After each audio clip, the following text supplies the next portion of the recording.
Christmas is obviously coming, which can only mean one thing. Any moment now, it's going to be time for the usual Christmas arguments to break out in our household. There are two of them, in case you're interested. Argument number one, which is the greatest Christmas movie of all time? That old chestnut. By the way, just so you know the correct answer, it is not Die Hard, it's not Sleeps in Seattle or Batman Returns. It is quite obviously Home Alone. If anybody's sitting next to a member of my family here, if you just nudge them and make sure that message goes home very clearly. Argument number two, who has the prize for receiving the worst Christmas present ever? That one is quite a hard-fought competition in our household, actually. We seem to have clocked up a few questionable presents along the way. One of our children will remind us of the second-hand, rather dog-eared, 40-year-old Collins English Dictionary A to L volume. Not 1 year. Another claims that receiving a thimble has clenched it for her forever. And another, who I think probably just about edges it to victory, once received a History of Guernsey Castle pamphlet, which is a bit random already, but when I tell you the extra key factor you need to know, that is that he'd received exactly the same present from the same person just the previous Christmas, you'll realise why they think they win the prize. That's the thing about Christmas presents, though, isn't it? They can so easily go wrong. But if you've been listening to the carols we've been singing together and the readings that we've been hearing together, you'll know that actually God himself is in the business of giving Christmas presents. That certainly seems to be the message of that first reading we had earlier on this evening. And you can see it there if you turn back to page 2 of your booklets. And you'll find words there written by the prophet Isaiah in, to be precise, around about 730 BC. What's intriguing here is that Isaiah and a bunch of others like him were writing anything up to 1,000 years in advance of Jesus, and together managed to pull off an extraordinary feat. They successfully predicted a wealth of details about this character who was yet to be born. They spoke, for example, of when he'd be born, and how, and in fact where. They got it right. They spoke of how he'd live as a child and where he'd grow up. Again, bang on. They spoke of the outlandish things that he'd get up to in his life and the effect that he would have on other people. Once again, correct on all counts. They even gave minute details of how he'd die, a crucifixion. And here's the thing, when they were writing, crucifixion hadn't even been devised yet as a method of execution. If you ever find yourself wondering if the Bible really can be trusted today, well, try just matching up predictions and fulfillments of Jesus. You will be amazed. But what we have here is not so much the details, but more the significance of them. That the reason that his coming that first Christmas would be such a gift to so many people. Why life would be changed for the better when he came, because it really would. Mark Zuckerberg, the Facebook guy, he marked the birth of his daughter a few years ago by pledging to give 99% of his entire fortune away. He'd keep $500 million back, I guess, just for a rainy day, but the rest was going to education and medicine and so on.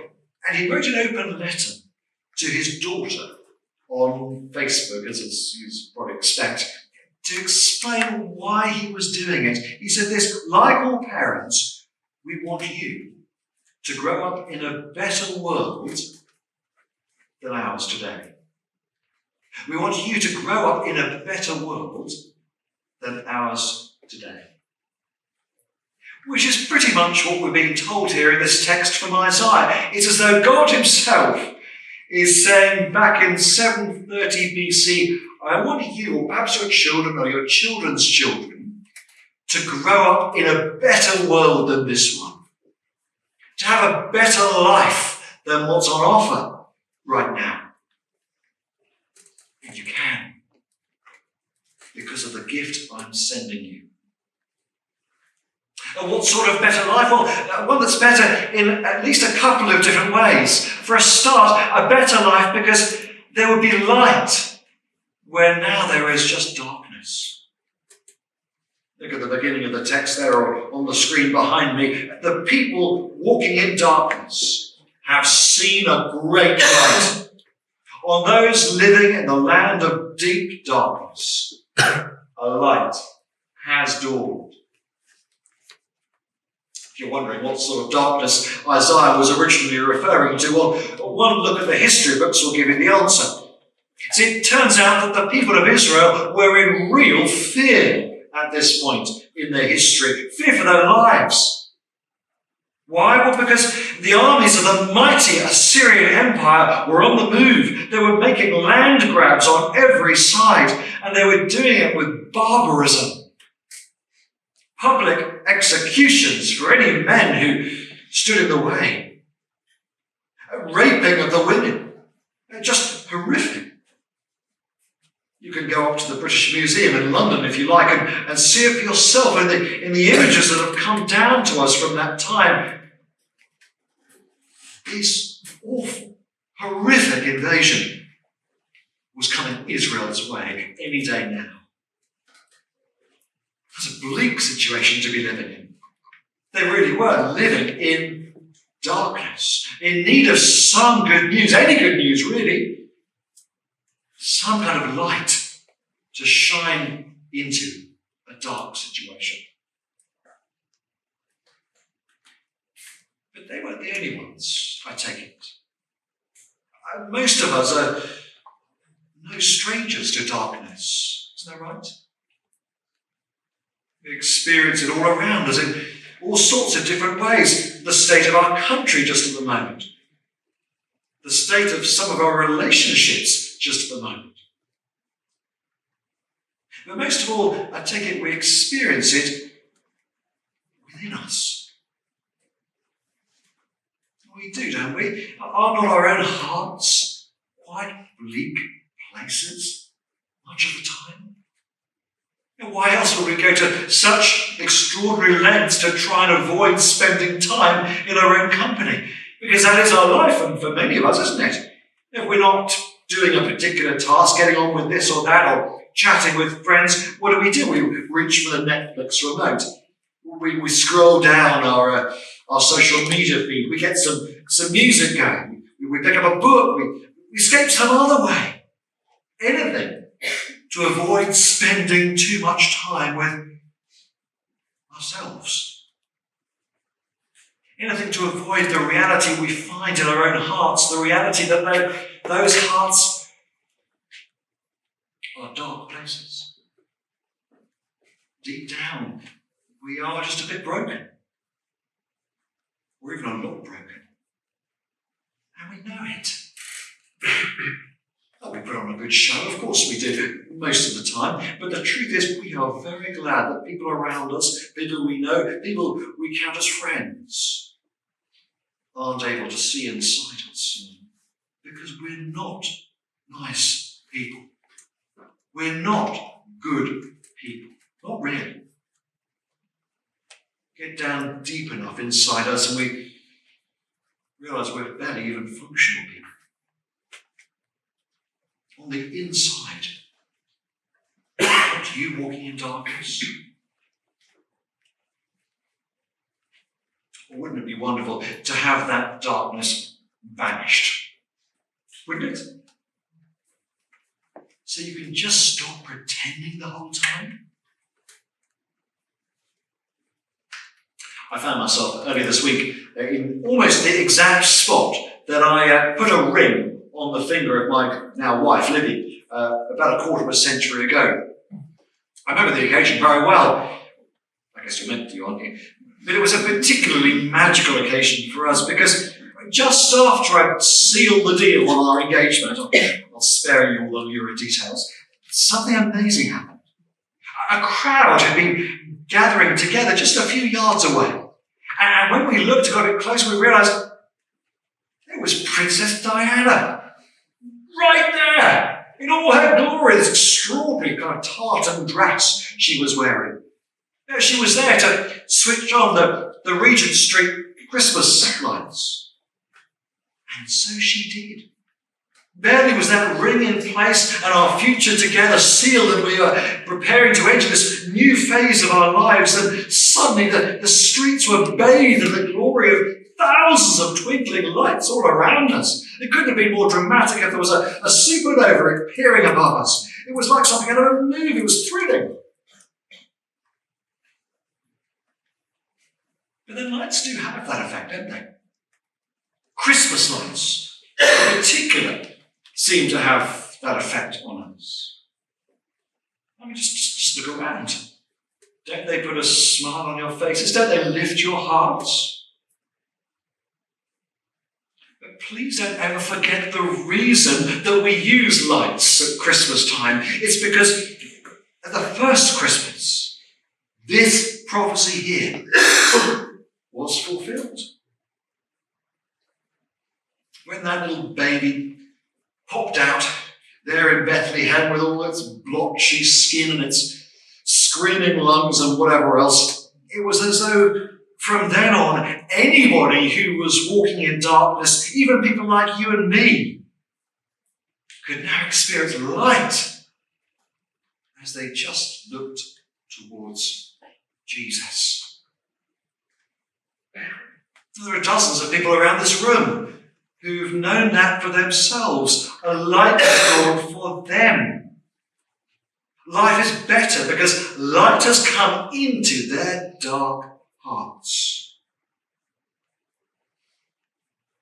And that light is ready and waiting and to come into yours too, if it hasn't already. What a gift. But there's more. Yes, life is better with Jesus in the picture than without him, because with him there is light where otherwise there had been darkness. But maybe that's a bit vague for you. Maybe it's all just a bit wishy-washy. Maybe it's a bit airy-fairy. Well, fear not, because Isaiah's just warming up. And you see in the sentences that follow how he starts to get specific. As he goes on, he talks in this text of what this light consists of. He talks of joy. He talks of victory. He talks of freedom. He talks of peace. But most of all, when this light comes, life will be better because there will be leadership instead of just drifting around. Next paragraph there, or again behind me. For to us a child is born. To us a son is given. Notice it's to us, not just to Mary. We all stand to benefit here. And the government will be on his shoulders. The people of Israel at this point in history were in a fix, as we've already seen. They were living in the darkness of fear, but actually there was something else. They were totally lacking in leadership, just drifting around. Maybe it shouldn't have been like that. After all, they did have a king. He was called Ahaz. But the truth was, he was just a waste of space, really. Hopeless. Making bad decisions one after the other, poorly thought through political alliances, and so on. You can look him up. But when this child would come, says Isaiah, he really would be a leader, the kind of leader we need. Now look at these names that follow. I have to say, as one cursed with really quite a weird name, Orlando, a name that just makes people think of Legolas or Mickey Mouse, I sometimes hanker after something a bit more robust. Well, robust is certainly the word for these names that follow here. for the one who would come that first Christmas. And they speak of life-changing realities for anybody who would come under the sway of this leader to come. You see that? Now, this child would bring wisdom for those with questions. He is the wonderful counselor. Over the years, all sorts of figures have set themselves up as sources of wisdom and counsel and guidance. A guru here, a philosopher there, a life coach over there. But how often do they really deliver? When Jesus came, well, he did deliver. He brought real answers on all the key questions of life. You know, what life is for, how to live it, where it's all going, why the world is as it is today, and so much more. There was a bit of an event earlier this year. The TV historian Tom Holland brought out a major book. It's called Dominion, received reviews in all the major newspapers all over the Western world, it seems. His main argument is that the whole system of thought of Western civilization comes down to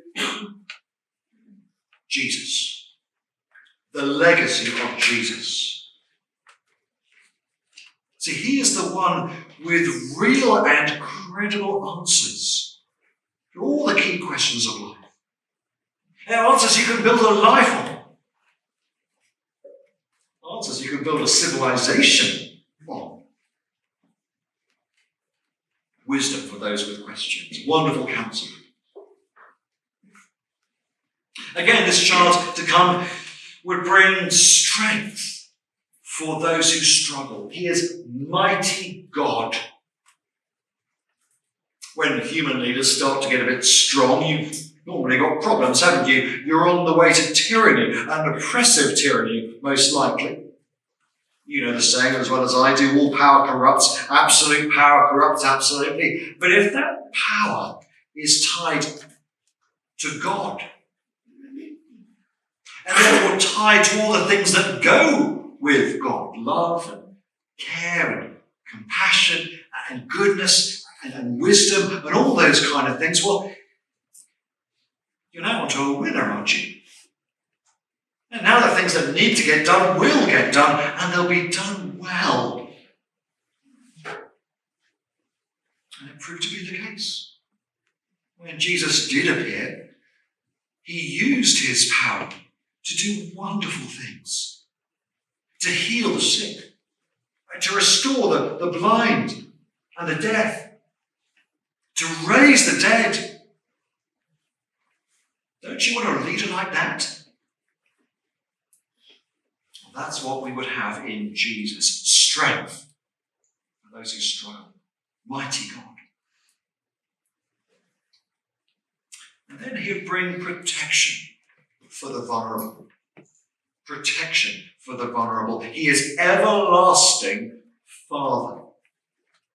I think it's particularly the protective role of a father that's most likely in mind here in this early description of Jesus. That is, if you need compassion or understanding, if you need an arm around your shoulder, if you need shelter from the storm, you'll find it in Jesus. And you'll find, unlike the people that you and I may have looked to for this kind of role in the past, he's not going anywhere.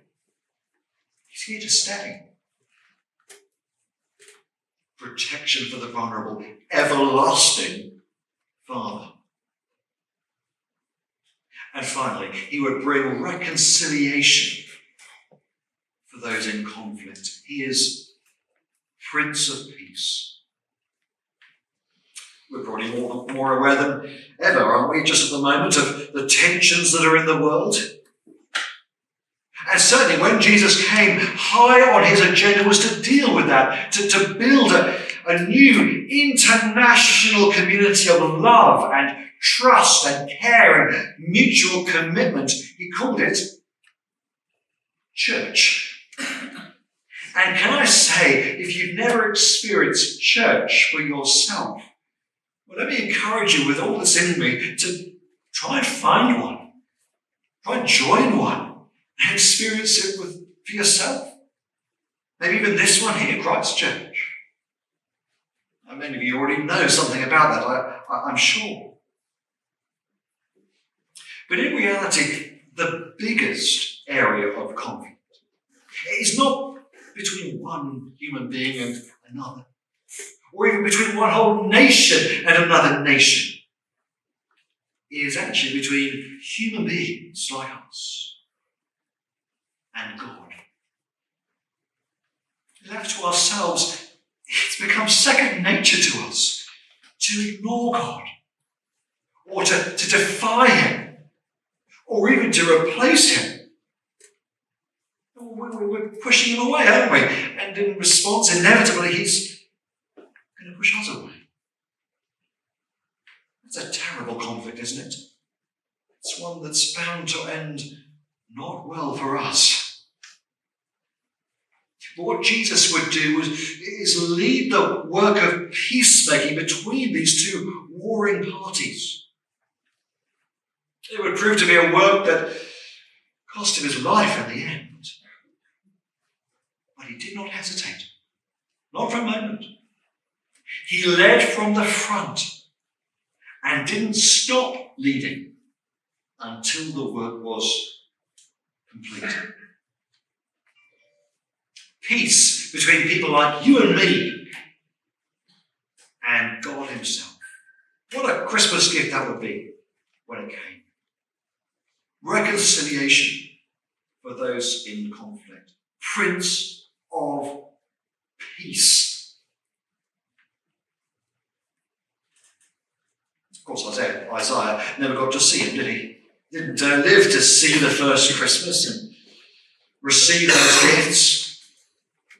But he did leave behind an expectation of this one who was to come. This son, this child, who would one day be born and bring this leadership to the world. A few years ago, I had what can only be described as a rather surreal experience. I had a few hours to kill in London before a late evening train home. And so I called a friend I hadn't seen for a while, and I said, do you fancy a drink after work?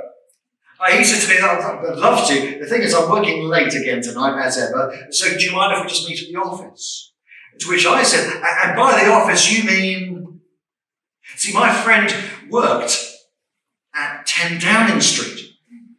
And so it was that I spent an evening wandering freely around the inside of number 10 Downing Street. I went upstairs, downstairs, in this room, in that room. I sat in the seat where all the visiting heads of state sit. Most recently, apparently, the president of South Korea, just a few hours earlier. I tried the whole Hugh Grant disco dancing down the main stairs thing. If you've seen that movie, you know what I'm talking about. I even went into the Holy of Holies, the cabinet room. All empty, of course. But still with a kind of aura about it, with the Prime Minister's chair right there in the middle, slightly to one side, as is the tradition now. It was an extraordinary thing, really, but there was an odd feeling about it. Seeing it like that, all empty, all gloomy. It felt like an operation waiting to happen. Like a theatre waiting for the lights to come on. The whole place felt like a set of expectations waiting to be fulfilled when the man at the centre arrived in the morning and sat in that seat. Now then the action could get started, the governing could begin. But that evening when I was there, it was just all on hold. Just waiting. And that's what we have here in Isaiah. Expectations waiting to be fulfilled. A leadership operation waiting to start. Of course, 700 odd years later, those expectations were fulfilled. And wonderfully so. As Jesus walked those dusty roads of Galilee and died the death of a Prince of Peace. The countless millions since then, including many here today, have experienced his light.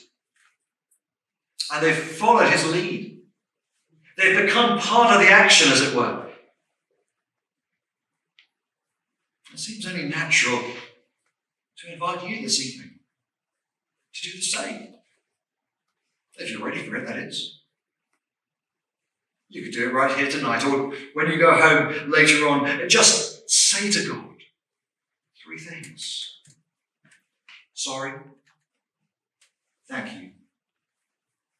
Please.